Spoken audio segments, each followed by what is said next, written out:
नमस्कार दोस्तों, स्वागत है आपका हमारे चैनल मिस्ट्री वर्ल्ड में। आज हम आपको जलपरी के विषय में बताने जा रहे हैं। दुनिया भर की हर संस्कृति, धर्म और दंत कथाओं में अजीब तरह के जीवों का वर्णन मिलता है। इन्हीं में से एक है जलपरी।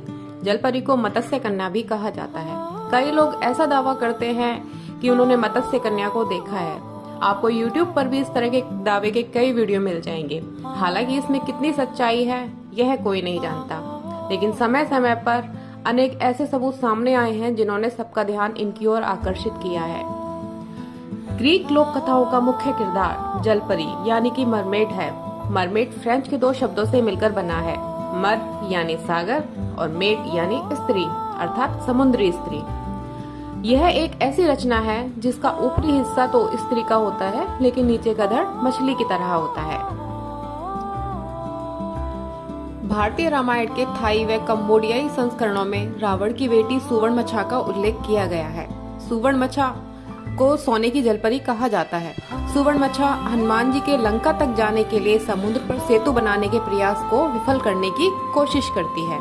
कहते हैं जलपरियों की सबसे प्राचीन दंत कथा असीरिया में लगभग 1000 ईसा वर्ष पूर्व पाई गई थी। रानी सेमरमिस की माँ देवी अटारगटिस थी, जो एक गडरिये से प्रेम कर बैठी थी और ना चाहते हुए भी उस गडरिये को उनको मारना पड़ा। इस बात से दुखी होकर उन्होंने एक तालाब में छलांग लगा दी और एक मछली का रूप ले लिया, परंतु कहते हैं कि पानी भी उसकी सुंदरता को छुपा न सका। इस कारण उसने एक जलपरी का रूप धर लिया।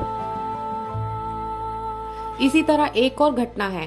कहते हैं कि अलेक्जेंडर की बहन थेसालोनिक मरने के बाद एक जलपरी बन गई थी और वह नाविकों से हमेशा पूछती रहती थी कि क्या राजा अलेक्जेंडर जीवित है।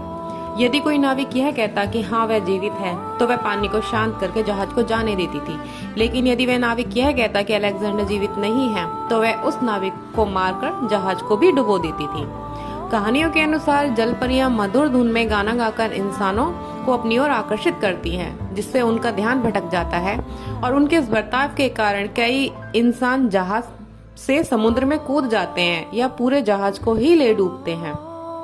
कुछ कहानियों में जलपरियां डूबते इंसानों की मदद करने के प्रयास में भी उनकी जान ले लेती हैं। Hans Christian the little mermaid में यह कहा गया है कि जलपरियां यह भूल जाती हैं कि इंसान पानी के भीतर सांस नहीं ले सकते हैं। कुछ कहानियों के अनुसार वे इंसानों को जानबूझकर भी डुबोकर मार देती हैं। जलपरियों का गाना उनके लिए श्राप माना जाता है। आधुनिक युग में जलपरियां समुद्र और लुटेरों की कहानियों में पाई जाती हैं और कई बार इन्हें जल गाय, जिन्हें मैनिटी कहते हैं, के रूप में भी देखा जाता है। नाविक इन जीवों को दूर से देखकर उन्हें जलपरी समझ बैठते हैं। 1001 नाइट्स में भी ऐसी कई कहानियां हैं जिसमें जल मानवों की कहानियों का जिक्र किया गया है। अरेबियन नाइट्स की कहानी Abdullah the fisherman and Abdullah the merman जल मानव पर ही आधारित है। चीन की प्राचीन कहानियों में जलपरियां भी एक खास जीव थी, जिनके आंसू मोतियों में बदल जाते थे। इन कारणों के चलते मछुआरे उन्हें पकड़ने का प्रयास करते थे, परंतु जलपरियां उन्हें अपने गानों से उन्हें अपनी पानी की गहराइयों में खींच लेती थी। भारतीय दंत कथाओं में भी भगवान विष्णु के मत्स्यावतार का उल्लेख है, जिनके शरीर का ऊपरी भाग मानव का व निचला भाग मछली का है।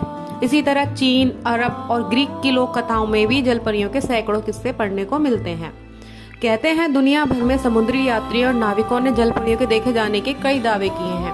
अपनी कैरेबियंस की यात्रा के दौरान क्रिस्टोफर कोलंबस ने भी ऐसा ही कुछ देखने का जिक्र किया था। उन्होंने अपने एक लेख में लिखा था कि उन्होंने अपनी आंखों के सामने मानव की तरह एक जीव को देखा है, वह भी 3 बार। हाल फिलहाल अभी जलपरियों के होने या न होने पर लगातार शोध जारी है। तो दोस्तों, आपको यह वीडियो कैसा लगा हमें कमेंट करके जरूर बताएं। पसंद आया हो तो लाइक करें और अपने दोस्तों के साथ शेयर करें। फिर मिलेंगे अगले वीडियो में नए टॉपिक के साथ। जय हिंद।